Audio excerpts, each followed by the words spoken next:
Wrestling and Everything, Coast to Coast, with your hosts, Buddy Sotello and Evan Ginzburg. Take it away, Evan. That's right. For those of you who haven't seen our show, this is our third episode with Buddy on the West Coast. Yours truly in New York, New York, as you can tell from my Brooklyn accent. 3,000 miles apart. This is true social distancing. Right, Buddy? 3,000 miles apart. That's true. I mean, I can basically walk out my house and touch the Pacific Ocean, and you're not too. Yeah, you can't go anywhere right now. Yeah, New York is pretty much the epicenter, and yours truly is in Queens, New York, which is even worse. So my big excitement for the week, it was my 10th wedding anniversary. I went with my lovely wife to the supermarket. This was excitement personified. You're taking your life in your own hands, technically. I'm going to start wearing lucha masks to cover up. I think that would be stylish and something different. I do have one. But you need one of the ones that are like that have the full screen going, because if your mouth is open, your nose is open, that won't do much good. It is weird, like going to a supermarket with a bandana over your face, looking like you're ready to rob the damn place, and nobody cares. This is pretty much the apocalypse, and this show, Coast to Coast, will get you through the apocalypse, folks. Gets us through the apocalypse, and I did well enough to make sure that I can't make it through the apocalypse easy by tripping and falling and breaking my left shoulder earlier in this week. So I found a way to make the apocalypse even more miserable by having only one arm to get me through. Right. So if you folks are saying, hey, doesn't Buddy usually make gestures with both hands? Well, this week you're only going to see one hand because one hand's all I got.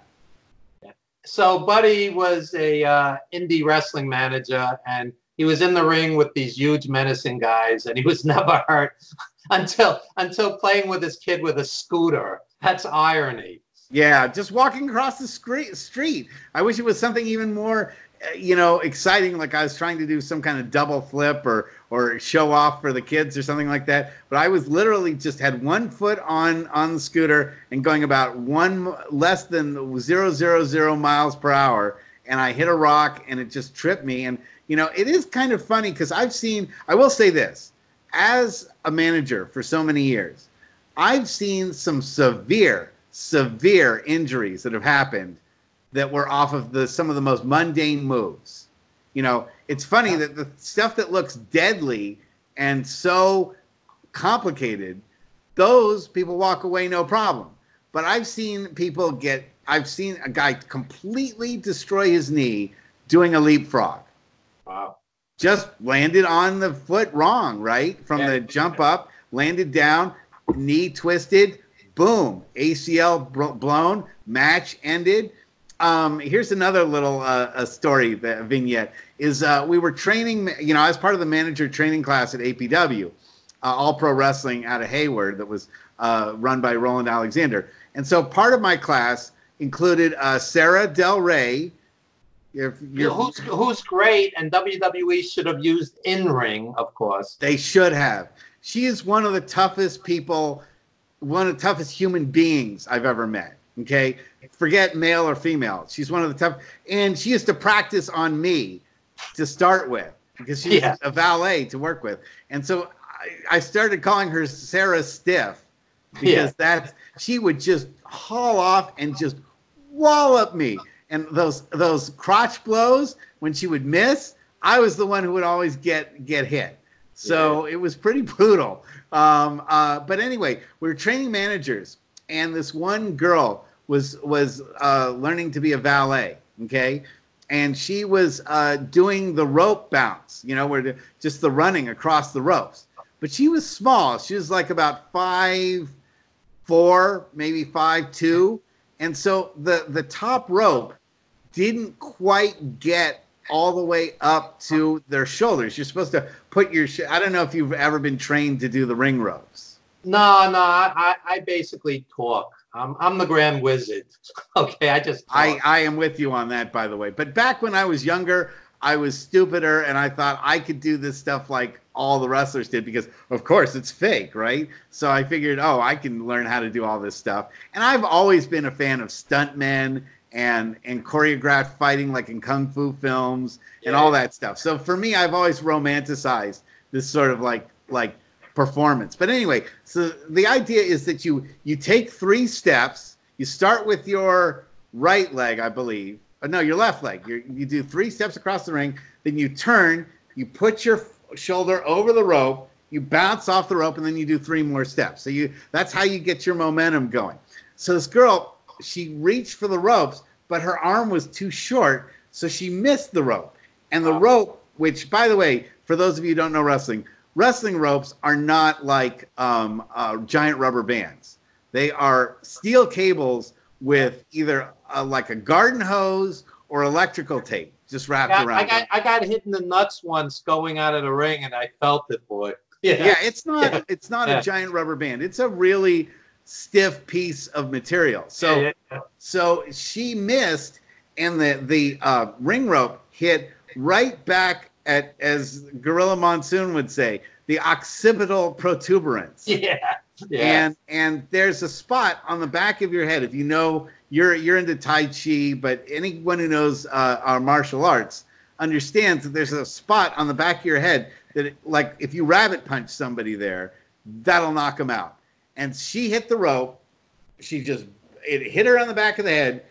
She just did a Greg the Hammer Valentine timber, straightforward face plant on the mat. And she was out for like 5 minutes. Wow. She was, and we were all really worried, how she was going to, survive the situation and all of that stuff. And sadly enough, as nice a girl as she was, she left, after that, she left wrestling and never came back again. Wow. So certain things like running across the ropes and things like that people take for granted and go, oh, well, that's just an easy thing. If you can remember Diesel, now I'm blanking on his name. Kevin Nash? Yeah, Kevin Nash. He destroyed his knee just doing a running across the ring. Wow. He tore his ACL just doing a dash across the ring because he just, the one thing too is that the ring bounces, okay, because it's on like a trampoline, and you have to get kind of your rhythm as it bounces, or if you step down when the ring is bouncing downwards and then bounces back up, it can shock your leg and hyperextend it very easily. You don't get that wrestling rhythm down. You can blow your knee out very easily just by running across if you don't know what you're doing right. Or the knees, or the like, let's say the ring is really bouncing hard from somebody being slammed on, And certain rings are cheaper than others. So some rings have a lot of heavy suspension and they don't move at all when you get slammed on it. And others are, wrestling rings that have been around from the Shire era. And so their springs are like boing, boing, boing, boing because they're old and they're rusty and they barely, are able to hold the ring together. I also I've seen rings with no bounce whatsoever. And some guys have even said, I think this was a boxing ring. And, imagine getting tossed onto something that feels like solid like a rock. I mean, people don't realize just how rough this is on the human body. Oh, I agree. And another thing, too, is that it doesn't matter how good, unless you're in with the WWE, I guarantee you every ring in the United States has a dead spot in it. And there are, or multiple dead spots. So you like the wrestlers have to know, like, you don't do a high spot where a dead spot is in the ring, in that particular ring. And when you get in as a wrestler to a Fed, it always is important to like ask, does this ring have dead spots? If so, where are they?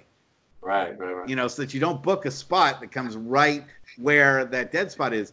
I know that in APW, they were fixing the ring a lot of times with the foam from couches that they would find at the dump. They would use electrical tape they would use T-shirts like that wouldn't sell. They would just go and layer those on the mat to try to fill in the dead spots that you get. Very glamorous. Well, everyone thinks that it is so that even all wrestling, and to some people on the outside, they don't see these sort of things, and you wouldn't see how the ring gets put together unless you got there really early. But the ring can be a very hazardous thing. It's not just like this giant soft trampoline that you have fun bouncing around on all the time. It's a pretty solid piece of material, and a lot of people are like, oh, well, no wonder. I mean, let's face it, if it's a boxing ring and you get slammed on it and then someone jumps off of you on top of you from the third row, you are going to be flattened. So it keeps you from getting killed while you're in there, but it's not like jumping up on the sofa cushion pillows like you do when you're a kid, in the living room. So the wrestlers always use this term, my bump card, because eventually the body gives out. And wrestlers hate the word fake. They hate the word fake. They'll go, my hip replacement wasn't fake. My bad back isn't fake. My 3 divorces aren't fake. My kid's not talking to me because I was on the road isn't fake. They don't like the word fake. Don't bring it up to Dr. D. David Schultz. That's right. Especially he doesn't like it. Yeah, he's still menacing, and he's an old guy. I wouldn't mess with him. I wouldn't mess with that guy. He's a guy that a lot of people don't understand that. To the people who are involved, there are a certain level of folks that are like congenial about being wrestlers, and they like talking to the public, and they enjoy the interaction between fans and stuff. And then there are guys that are that way. The way they seem in the ring is how they actually are when they're outside the ring too. It's not an act. Well, I've met Dr. D, and he's very pleasant. I mean, but he didn't like when John Stossel used the word fake. I mean, and back then it was really taboo. And I'll tell you, Bruno Sammartino wrote a book back in the day, and it was total kayfabe. Total kayfabe. So it was a different era back then. Oh, yeah. But I think a guy like David Schultz doesn't want someone to come up to him and say, what you do for a living isn't legit. That's, I think, the thing that wrestlers bristle at. And that, again, some of them are legitimately tough guys 24/7. I mean, a guy like Haku, a guy like Harley Race, Harley Race. Haku's a very sweet guy when you just sit down and have a conversation, But he's still a tough guy that you wouldn't want to go push around. And no doubt. There was the whole story about Mr. Saito and Ken Patera when they went and they wrecked the McDonald's restaurant. Yeah, they were hungry. They're big boys. They were hungry. Exactly. Exactly. They were hungry. Don't close the restaurant on them. And those guys actually did some jail time for how crazy they beat up the police then. But I used to point that article out to people that would say, wrestling is all fake and these guys are just, fat, out of shape bums that are just. Ken Patera was the world's strongest man. Ken Patera could bench press like 500 pounds. So he wasn't some big fat guy. And let me just say something about Patera.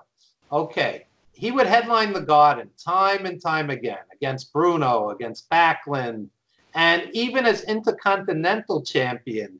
You see what happened? People don't realize Backlund was not the draw that Bruno was on the East Coast. So the Intercontinental Championship was brought in to be a secondary title that would draw the fans in. So back then, when Patterson and Patera and Morocco and guys like that were Intercontinental Champion, a lot of people were there to see that match, even more so than Backlund's. So Patera was serious. He was one of the greatest heels of all time. And it's an utter disgrace that this guy's not in the WWE Hall of Fame. Oh, but the Bellas are. The Bellas are. Yeah, the Bellas are far better than Ken Patera. And from your part of the world, how is Ray Stevens not in the WWE Hall of Fame? I mean, figure this one out. He headlined the territory against Morales. This guy was a headline guy on the East Coast. Ray Stevens was the equivalent of Ric Flair in the Bay Area. Absolutely. He would sell out. People would be standing in line to go see a Ray Stevens match. He was my great grandmother. This is how it's funny how I got involved in wrestling, in the sense that it's been genetically bred into me, not by my parents, who just were totally embarrassed by my involvement in wrestling, but it was my great grandmother Gelnay, who was one of the Granny Gelnay was one of those ladies with the pocketbooks that would go and whack the wrestlers as they would come down to the ring. They knew my grandmother personally, because she'd come to every one of those shows. And she was so into Ray Stevens. My uncle would have to take her to any of the Cow Palace shows that Ray Stevens was at. He was an absolute sensation, and it's absolutely criminal that the WWE just pays him absolutely never mind. They just... I know that Vince Sr. was not a fan of Ray Stevens. Those guys didn't get along. You never know the politics, and it's all politics, because people who are relatively undeserving have gotten in, and a Ray Stevens hasn't, and a Ken Patera hasn't. And Ivan Koloff headlined Madison Square Garden 13 times. 13 times. How do you not put this man in the Hall of Fame? He was the first man to take the title away from Bruno Sammartino. I mean, you can't just pretend that didn't happen.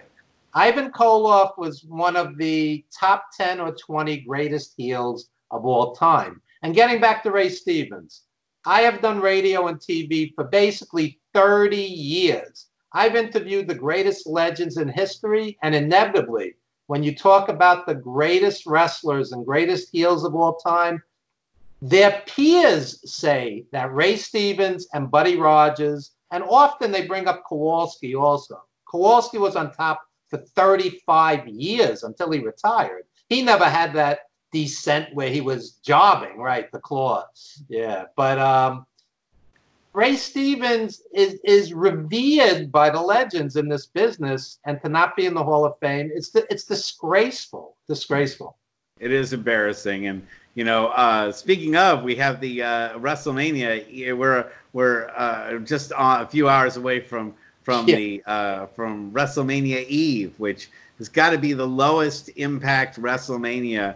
You know, I think that in history, and probably will be, unless next year we're going through the same friggin' crisis, which I have no idea how any of us will survive that. But what's your thoughts on a two-day WrestleMania? I would love to know the backstory with the dollar amounts, what's involved, because personally, I think it's ridiculous. I would have put this off for 6 months in the hope that this pandemic slows down or ends, or whatever the case may be. I mean, to have this in an empty arena, pre-taped, you almost hope the matches are short and sweet, because it's numbing to watch it with no fan reaction. They've got 2 days to cover. 2 days, yeah. Yeah. So it's bad enough that it's if it was just one day that would be going all day, that's something. But they're going to try to stretch this out for 2 days, which I don't know how that's going to be possible. I mean, I don't know what the economics of it is, where it needed to be on. I mean, Triple H is doing interviews. We want to put smiles on kids' faces, and meanwhile, I'm getting emails every day. Renew your WWE Network subscription and watch WrestleMania. So I know there's big money involved here, and it's not just the show must go on. And the show doesn't have to go on. The NBA shut down. There's no Tony Awards, etc., so on. I mean, shows don't have to go on, or they could go on later. There's a pandemic. And what about the health of the wrestlers? I mean. Oh yeah, when has Vince ever cared about that? The next time that he cares about the health of the wrestlers is the first time he cares about the health. I mean, and the idiot fans are like, Roman Reigns is a coward, and the guy had cancer twice. Of course, it's a meaningless match. Of course, you take care of your health and your family first. This is where these virgin fanboys living in mom's basement don't get it. his health and his family come first. Come on.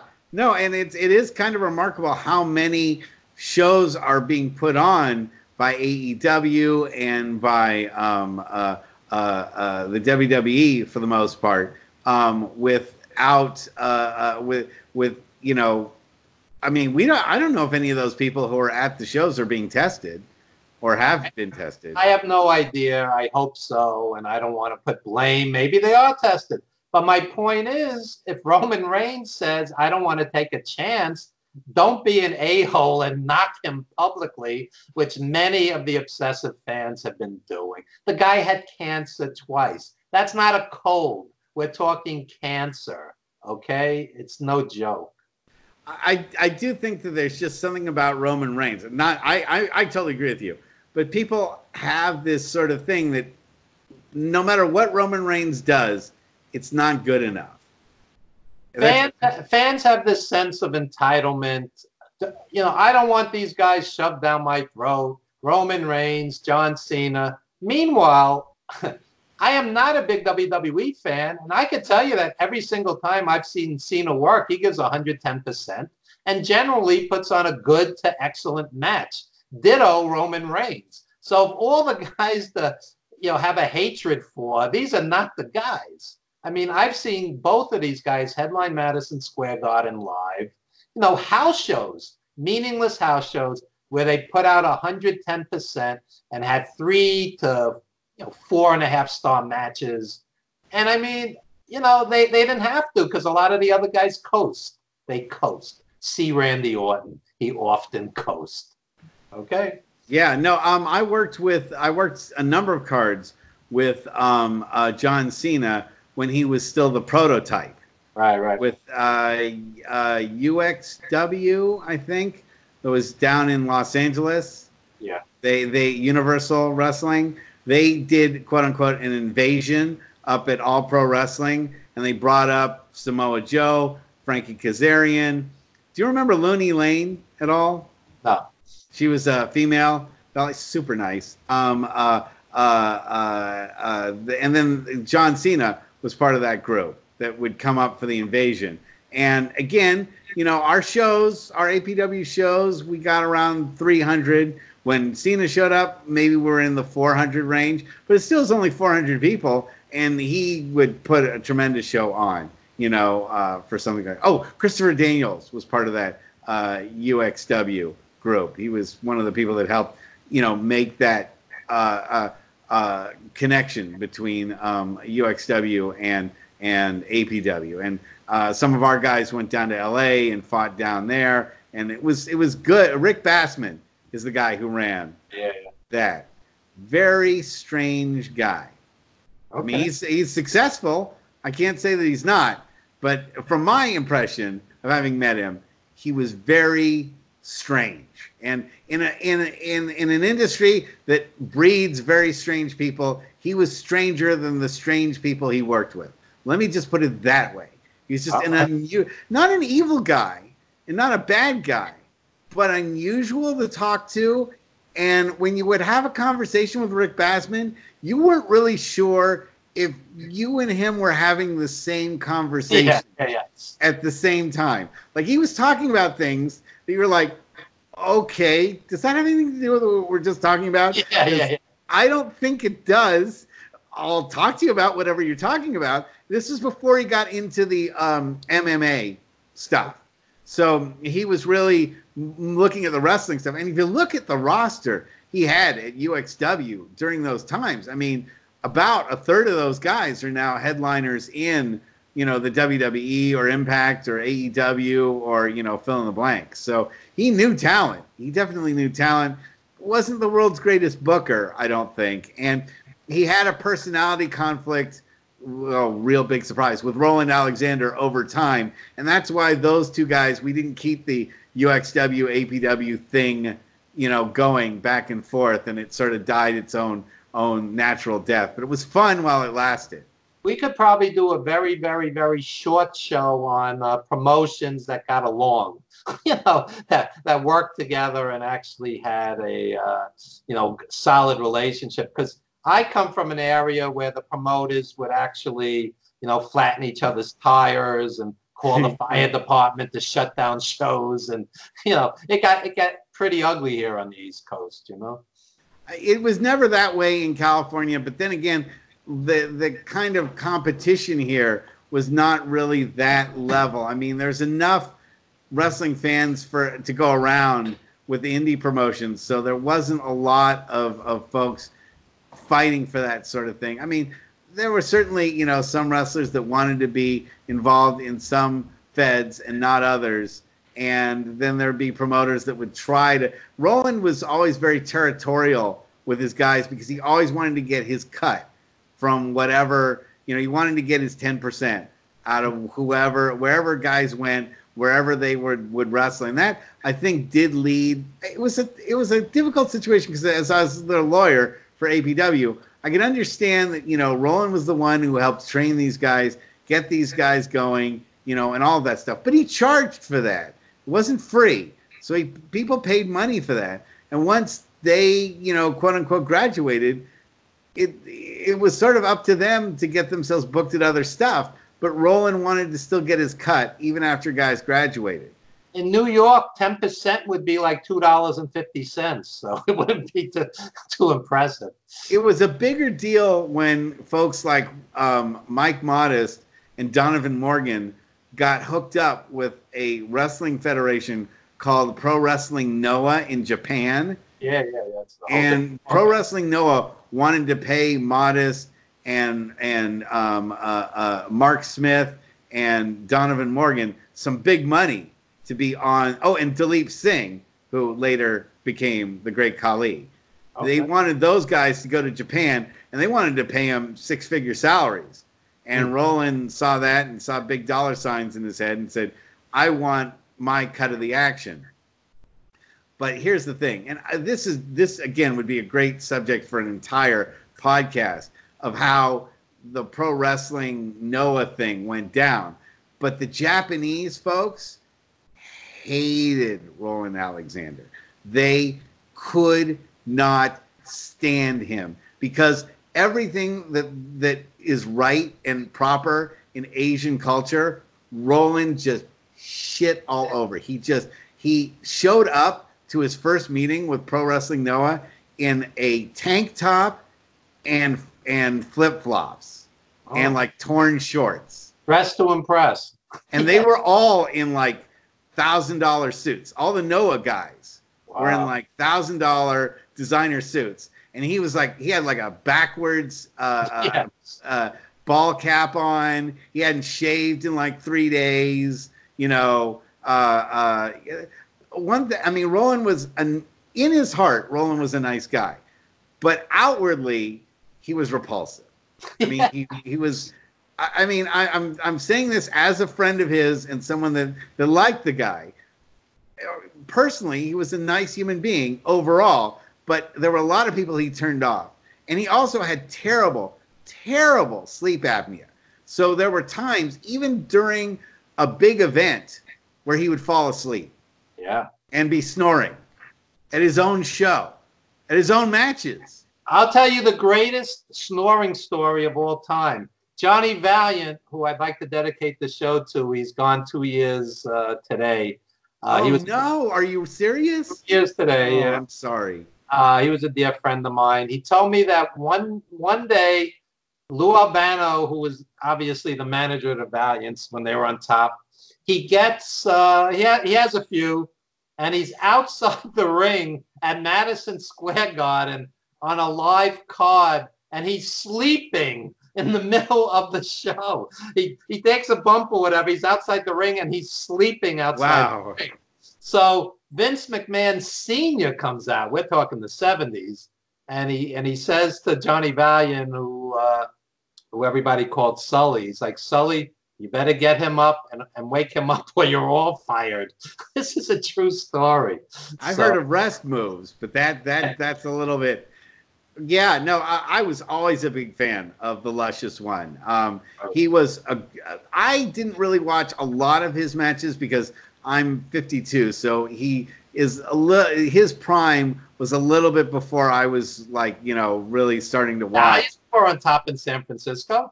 Yeah, no, he fought yeah. a lot out there, and but I was always a huge fan of him as a manager.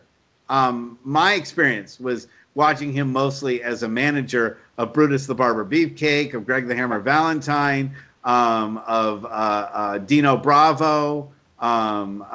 He did a really good job of working with a lot of guys. Why don't we take a few minutes out and you can sort of, I had no idea when we did this podcast that it was the 2-year anniversary of his death. Why don't you tell a few luscious Johnny Valiant stories if you've got it?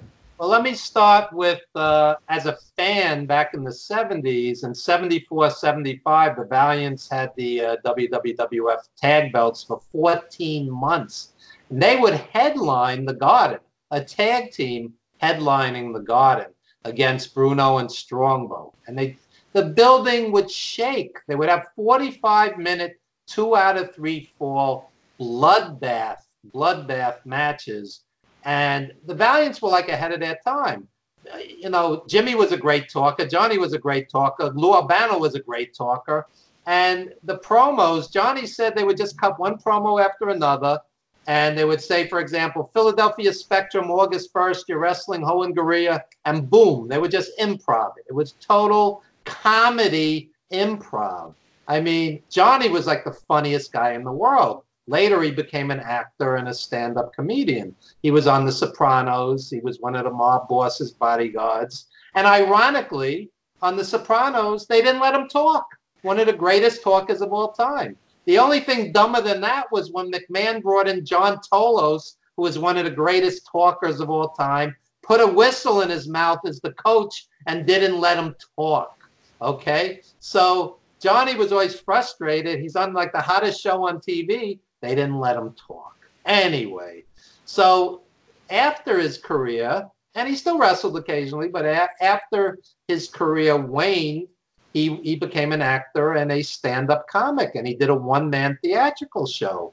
And I would bring him around the country as his agent and manager, and he was one of the funniest men alive. I mean, I would just sit in diners, and he would just regale you with stories. And I mean, I don't think I ever met somebody funnier than Johnny, and he had a good heart, and he was just a good person, and he was too nice for the business, okay? He was let go unceremoniously by the WWF in the 80s. He never was told why. There was no reason. You know, just all of a sudden, you know, we can't use you anymore, and other managers were managing his team. You know, he never knew why. It's a brutal business. It seemed to me like they substituted Jimmy Hart for a lot of the stuff that he was doing, and so they probably had a spot. When they brought Jimmy Hart in from the Mid-South region, you know, they sort of gave him all the publicity and fame, and that's because Jimmy Hart also had like some other skills, like the musical skills and stuff like that. But there's no reason that, you know, that they couldn't have. Also Hogan's buddy, so I'm sure that didn't hurt either. Hogan was on top at the time, but you know, Johnny and Hogan never had heat. You know, they were always on great terms. Johnny managed Hogan in the AWA, so it wasn't any problem with Johnny and Hogan. All I could tell you is he was let go, and it's like, why? Never. You know, if you work for somebody for decades, have the courtesy of an explanation. I mean, you know, it's brutal. I agree. So yeah, I always thought he was a really great manager. I thought he gave great promos. He helped really give guys that were just sort of starting out, like Brutus Beefcake, a way to, you know, establish themselves. And then a lot of those guys then kind of moved on and were able to, you know, develop their own sort of ability to cut their own promos without necessarily needing Johnny to you know, hold them by the hand and you know, get them to their ultimate level. But as a manager, I always looked to what Johnny did, and I thought he was really great in building up his men. I think that's one of the great skills that he had. Well, Greg Valentine was a great, great technical wrestler, and he was still at his prime back when Johnny was managing the Dream Team. But Greg was not the talker that Johnny was, and Brutus Beefcake certainly wasn't the talker that Johnny was. So it was a perfect combination. And back in those days, you know, some of the guys just weren't great talkers. What was odd was when Billy Graham was given the Wizard, because Billy Graham didn't need anybody to talk for him. He was as great a talker as ever set foot in the ring. But it still worked. It still worked. Now, the Wizard is someone that gets very little publicity in the WWE and in wrestling right now. He's somebody that nobody really talks about, and somebody that I, as a kid, noticed that he was the very first manager that wasn't an ex-wrestler or a big guy. And he was the guy that was truly just a talker. He didn't get in the ring. He didn't get beaten up. He didn't cheat physically at all. He just was a talking manager. And that's one of the things I really admired. Do you have any stories about working with the Grand Wizard or meeting the Grand Wizard at all?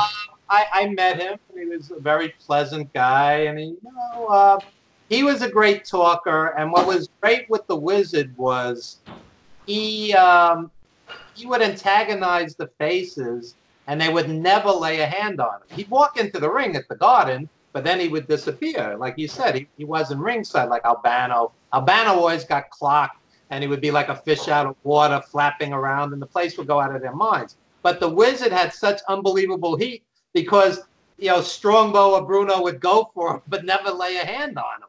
Because he was a little frail guy. He was not he was a normal-sized guy. So the Wizard was some talker, though. He would always have like a little spittle coming out, and and he was just tremendous. And he died early '80s before the mid '80s peak, so you don't hear as much about him. I always say Billy Graham came 10 years too early, because basically Hogan was doing Billy Graham. And the Valiant brothers were 10 years ahead of their time. The Valiant brothers had unbelievable heat in New York, unbelievable heat. But this was 74, 75. They came back like 78, 79. They came too early. They missed the big money. A lot of my friends in the business told me, Evan, I never broke $100,000. Never broke $100,000. I'm talking headliners. I'm not talking, prelim guys. Guys who headlined around the world. Before that peak 80s, mid 80s WrestleMania, Rock and Wrestling, Hulk Hogan, Cyndi Lauper, Wendy Richter. Before that period, a lot of these guys never broke $100,000. And the fanboys who they blew it all on Wine, Women, and Song. They have no idea what they're talking about because the money wasn't there. It just wasn't there. Period. Yeah, no, it's very similar to like what you hear about the NBA or the NFL. That there are a lot of guys that help build the business to where it is, but the money in the NFL too. There were guys making $50,000 a year for many years or less, or $25,000 a year and they were the ones that unfortunately built the business and wrecked their bodies for it, but never got to see the big money because it wasn't popular enough. When I was a kid, New York is the media capital of the world. Tom Seaver got $100,000 for the New York Mets. People were jealous. Oh my God, I can't believe they paid that man $100,000. Back then, the baseball players had jobs in the winter to supplement their salaries. Then Kurt Flood, caused the whole protest and everything for the players to get more money. And he was hated by many also. These guys are greedy. My dad back in the 70s, he was a taxi driver. He never broke $25,000. So all of a sudden, guys started to get paid better. And you would laugh today at $100,000 world champion pitcher, But same thing in wrestling. Even in boxing, when Buster Douglas knocked out Tyson, I think he ended up with about 20 grand when the smoke cleared. 20 grand for the upset of the century. Well, that was in the early times. Yeah, he probably needed a better attorney, you know. That too, but I'm just saying, you know. So today, even today, I have these arguments online with people. I say there's plenty of WWE guys who make less than a New York City school teacher at the top of the pay scale. There are Long Island school teachers making 140, 150 grand. There are WWE guys making 80 grand. That's not you, by the way. 80 grand is not a fortune of money to be on primetime hit TV shows. So again, you know, when you have the corporate apologist, how about taking care of these guys? And it's 80 grand, and it's 80 grand, but they're paying for their own travel. They're paying for their own medical insurance. They're paying for, you know, sometimes they get like a per diem of like $100 for food or something. But I can tell you, a lot of the lower ones don't even get that. What about taxes? It's not taxes. Yeah, they got to pay taxes sometimes in multiple countries because of the different places where they wind up wrestling at. You know, that you would know better than me. But I'm just saying, 80 grand in 2020 to be on the road 3 or 4 days a week is not a fortune of money.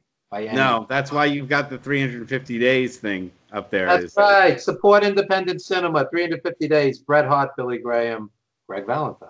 And by the way, if you are home and you don't have anything to do and you're stuck, you definitely should go to check out 350 Days. There's lots of ways to stream it. I just think it's a fabulous film, so I will continue to plug it because I just think it's one of the real eye-openers of my time to see a film that's of that quality and has that kind of message built into it that you just don't see everywhere else. Let me just quickly say something. I won't make it a plug. This is a true story. I was associate producer on the film. Our editor, Michael Burlingame, is not a wrestling guy. This guy worked with Paul McCartney, Mariah Carey, Sting the singer, not the wrestler, from the Police, etc. so on. So this guy's a legitimate guy with an amazing resume. And I said to him, Mike, I said, make a movie where some 80-year-old woman who's never seen wrestling would cry. And these guys are pouring their guts out in this movie about being away from their family, adultery, kids not talking to them, being away from their kids for their birthdays, for their births. Some of them are on the road for their births. So we have a big pay-per-view tonight. If anybody remembers Starrcade and Survivor Series, that was Christmas and Thanksgiving these guys were away from their families. Okay? So this is what the movie's about. It's not a shoot interview. For the geniuses that go, oh, I knew some of this from watching shoot interviews, that wasn't our intention. We wanted to make a movie, not a shoot interview. Okay? And you did. And it's an amazing piece of work and just really something that if anyone listens to this podcast has not already seen 350 Days, I can't recommend a movie more. And if you've got, look, if everyone has extra time now, so and you've probably binge watched everything else at this stage, I really recommend 350 Days and tremendous movie. I'm always amazed when guys go, I'm sitting home and I'm binge watching every episode of Main Event on the WWE Network. And I'm like, that would be penance for sins I committed in previous lifetimes. The Main Event was fun. The WWF's Main Event, that was a part of like my like prime of when I really loved wrestling, and that was in college when the Main Event came on. That would be a big thing. We would all like pack like somebody's dorm room and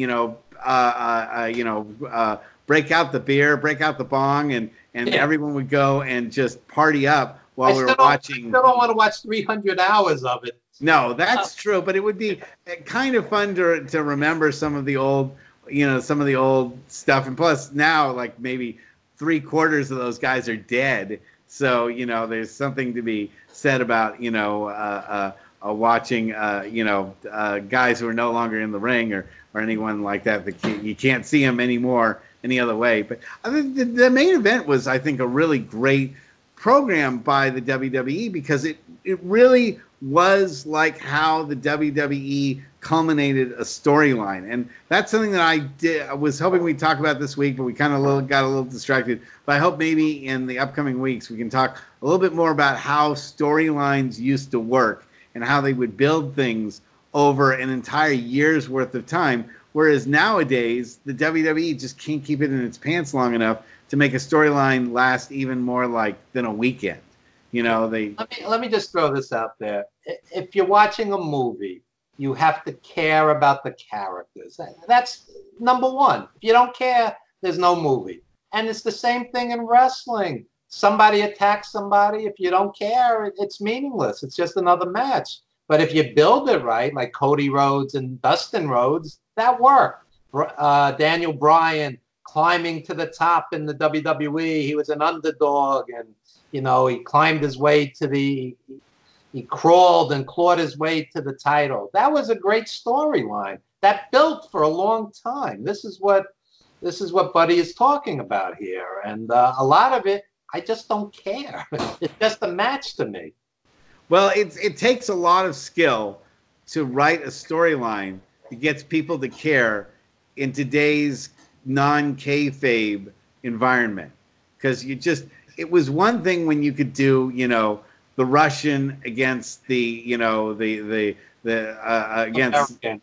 Yeah, the American. You could do the, you know, the policeman against the thug. You could do the, you know, just go with things that were so naturally character based. You know, you'd have like the big boss man going up against Bad News Brown, or you could have, you know, the Japanese folks facing, you know, someone from you know, the United States or something like that, or you'd have, you know, the cowboy wrestlers going up against the Native American wrestler. Yeah, absolutely. You know, but nowadays you don't really have those kind of like natural storylines where you can just say, we know that these two people would have built-in heat naturally by just being in the same ring with each other. Well, here's what I've been saying online, and whenever I post anything, people jump on me. But you have Brock Lesnar and you have Bobby Lashley. These guys both look like Superman. Their muscles have muscles. Somebody stole their necks.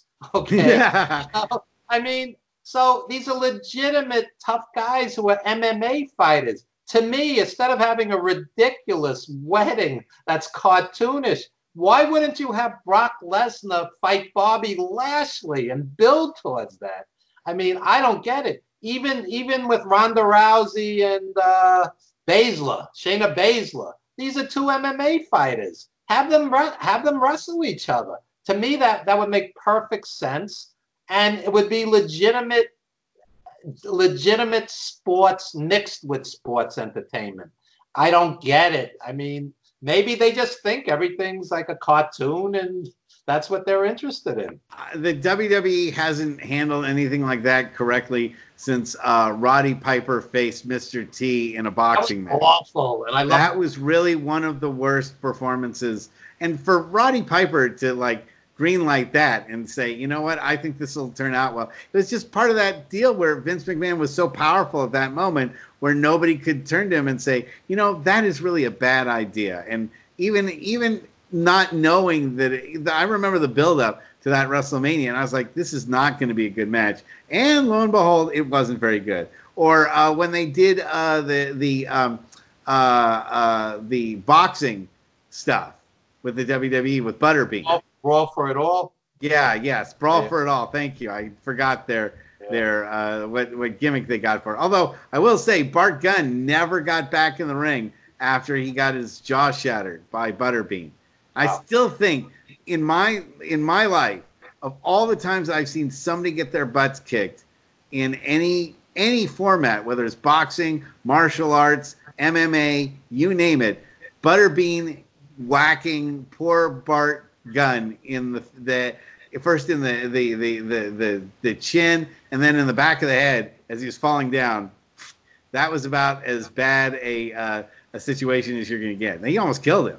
Well, Dark Side of the Ring is actually covering Brawl for It All, so maybe we'll get some inside. We'll get the inside truth on that. Absolutely. So just what else are you doing to survive what you've got going here with the virus apocalypse going on? As alien as this may sound to folk, I highly recommend Tai Chi and Qi Gong. Tai Chi, T-A-I-C-H-I, Qi Gong, Q-I-G-O-N-G. These are martial arts, and it's like moving meditation. It's very peaceful. It's a legitimate workout, and you see the older Chinese men and women doing it in the parks, or prior to this nightmare, they were doing this in the parks. And I'm just practicing all the time, and it just brings calm and peace, and it's a legitimate workout, and you sleep better. And I've been watching a lot of movies, ranging from the worst movies of all time, which you enjoy, to the best movies of all time. And what have you seen recently that's just horrible?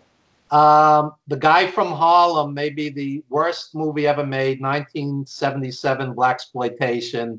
It's like a porno movie without the sex. It's like an action movie with the worst action of all time, and it's like all shot in like 2 rooms. It's so bad, it's hypnotic. It's so bad, it's good, which I enjoy better than just plain bad. Sometimes movies are just like, I was watching Return of Sabata with Lee Van Cleef, and the first Sabata movie was great. I love spaghetti westerns, but this was just bad. It was like 90 minutes. It felt like 90 hours, Yeah. I'm trying to catch up on all the Rick and Morty episodes. I didn't see in a while. So I'm still watching a lot of cartoons and stuff like that. But I'm finding, to be honest with you, a lot of times I'm just staying off of TV entirely. I'm just, without any sports on, my TV isn't as an essential part of my life as it was before everything shut down. So it is sort of an interesting lesson to me that, like, I thought my life was all around TV. I mean, I was always, and here in the Bay Area, the Warriors won 3 basketball championships. The Giants won 3 baseball championships. The 49ers were just in the Super Bowl. And so, Bay Area sports here has been very much at front of mind because we've been so good. But that sounds just like the Knicks, Nets, and Mets. Yeah, if it's 1972, yes, that's but right. Not today. But to have the plug pulled while all this momentum was going on for these teams, and then just to wind up with nothing to watch, really, I don't know. It's been interesting for me to realize that maybe even having the TV on like for an hour a day or something like that, I'm finding most of the time I just want to keep it off because the news just gets me totally worked up, and I don't like hearing about all the deaths, the COVID deaths, or how threatening it all is. And the escapism, you want to escape, but like if you're going to watch the WWE and you see these empty arenas, that's not really an escape. It doesn't get you to feel like you're away from any of this. I was watching an interview on CNN the other night. This person lost their husband to the virus. And the entire interview, Chris Cuomo is interviewing the person, and they're sobbing uncontrollably. They're not even talking, just sobbing. It was brutal. It was a brutal thing to watch. It was, you would just, numb after this. And an interview is supposed to be 2 people having a conversation. And believe me, I was so empathetic, but, it takes like a day or 2 just to recover from watching something like that. I know. And it's hard to wallow in all that stuff. It's getting harder and harder to escape from all this stuff. When it was only a week or 2 weeks, you could sort of say, okay, we'll be getting back to normal soon enough. But now when you live in the escapism stuff all the time, you start saying to yourself, how long can I keep this up, and how long can I deny the reality of what's happening right now? And I think we're all kind of getting to that point, like, as it's getting to be close to a month, like, how long can we live like this? It's going to be a really good question. I'm not sure a lot of people are going to be able to keep behaving themselves much longer with all this lockdown going on. But what choice do you have? I mean, you pointed out where you're at right now is the epicenter of all this stuff. And you've got, what, 8 people that you know that have come down with a COVID virus? Eight people. One is hospitalized. I'm a filmmaker and an educator, and I don't see anybody going back to school before September at the earliest. I don't see it. I think at some point we will, contain this virus just like we've contained polio and smallpox and everything else in the past. At some point, they'll get a handle on it and things will go back to pretty much normal, but it may not be for several months. It may not be for 6 months. And I'm wondering if things like wrestling that involve big crowds, I'm not sure that's ever going to recover. Or if it's going to recover, it may take years for people to feel comfortable being in a big arena with a lot of people coughing and sneezing and so forth.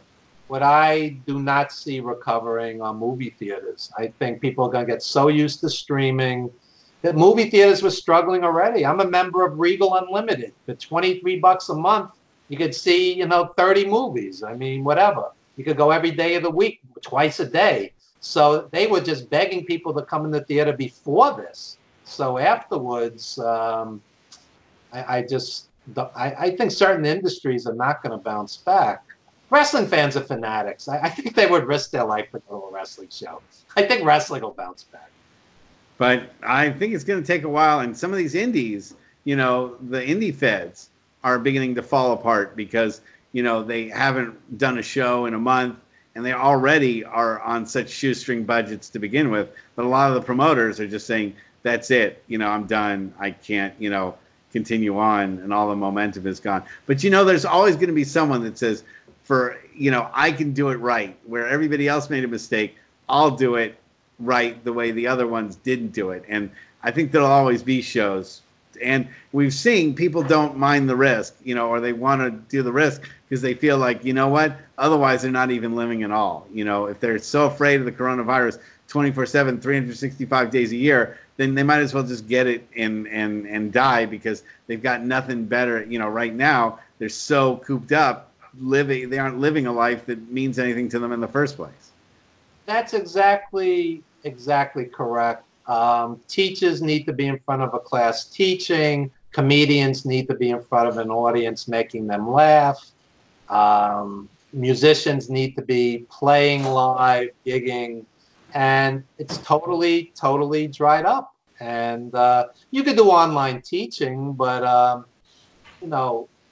lot of these musicians survive on touring because they're sure not making money off the records. That I could tell you. It's not that kind of industry anymore. So now that we've depressed everybody. Yeah, I know. Not an uplifting thing, but hey, that's the reality where we're at now. We're right at an hour, so I think it's a great time to wrap it up. I know you've got stuff you got to get to this afternoon, and it's been a real pleasure doing another podcast with you, and we'll do one again next week, and maybe we'll even see if we can book some guests. Yeah, let me just say something. Basically, the past 3 episodes, we've been working out some of the tech stuff and getting this on the road. But we're going to bring legends on here. We're going to bring indie stars who are great talkers. I'm affiliated with Titan Championship Wrestling out in New Jersey, a great promotion. Between Buddy and I, we've been around this 107 years between us. This I'm only responsible for 20 of those. That's right.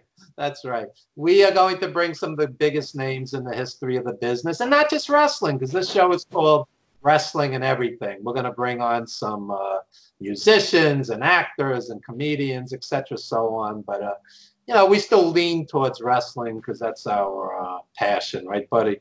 I've really enjoyed today's conversation. I think it's been great. And I think next week will be just as much fun. So with that being said, I'll say any other plugs other than 350 Days? You could also check out Wrestling Then and Now on Amazon Prime with Nikolai and Dr. Death Arnold. He was big in California. And Homicide and Low Life Louie. And it's a fun movie. Killer Kowalski. So check out Wrestling Then and Now and 350 Days, both absolutely free on Amazon Prime. And I'll plug my own business, Computer Consulting Services. I do remote assistance for Macs and PCs. You can find me on Facebook. You can find me on LinkedIn. Love to help anyone out that has any technical problems. So you can get a hold of me that way. Thank you very much. This was a great session, and we'll talk again next week. There you go. All right. Thank you so much.